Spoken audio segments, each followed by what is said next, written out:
राजा परीक्षित को श्रृंगी ऋषि का श्राप। शमीक ऋषि के पुत्र श्रृंगी ने जब यह बात जानी तो वह क्रोध से भड़क उठा कि ऋषि का अपमान करने वाला यह राजा क्या समझता है अपने मन में। उसने सोचा कि ब्रह्म तेज अब भी जगत में विद्यमान है, मैं राजा को श्राप दूंगा।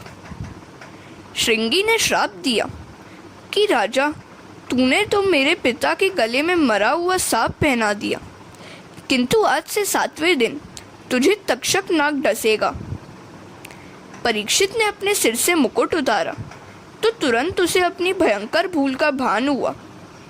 मैंने आज पाप किया, मैंने मति भ्रष्ट होकर ऋषि का अपमान किया।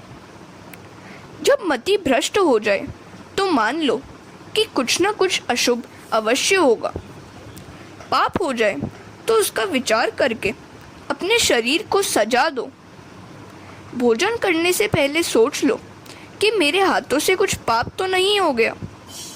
जिस दिन पाप हुआ उस दिन अनशन करो, तो फिर कभी पाप नहीं होगा। धन्य है परीक्षित राजा, उसने जीवन में एक बार ही पाप किया था, किंतु पाप हो जाने के बाद उसने पानी तक नहीं पिया। ऋषि कुमार द्वारा दिए गए श्राप की बात सुनकर उसने सोचा कि अच्छा ही हुआ कि मुझे मेरे पाप की सजा मिल गई। परीक्षित सोचते हैं कि मैं संसार के विषय सुखों में फंस गया था, अतः मुझे सावधान करने के लिए प्रभु ने मुझ पर यह कृपा की है। मुझे अगर श्राप न मिला होता तो मैं भला कब वैराग्य धारण करता। मेरे लिए प्रभु ने शापावतार धारण किया है। मृत्यु सर पर मंडरा रही है, ऐसा सोचते रहोगे तो पाप नहीं होगा। परीक्षित ने गृहता किया और वे गंगा तट पर आए। उन्होंने गंगा स्नान किया और यह निश्चय किया कि अन्न जल का त्याग करके अब प्रायश्चित व्रत करूँगा।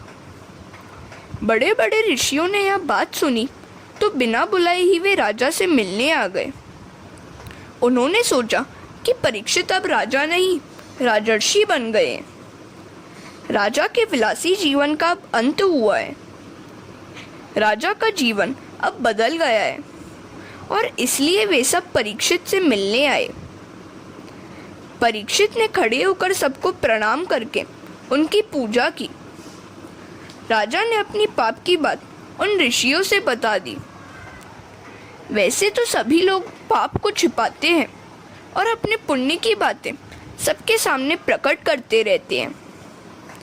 पाप को छिपाओ मत और पुण्य को तुम प्रकट मत करो।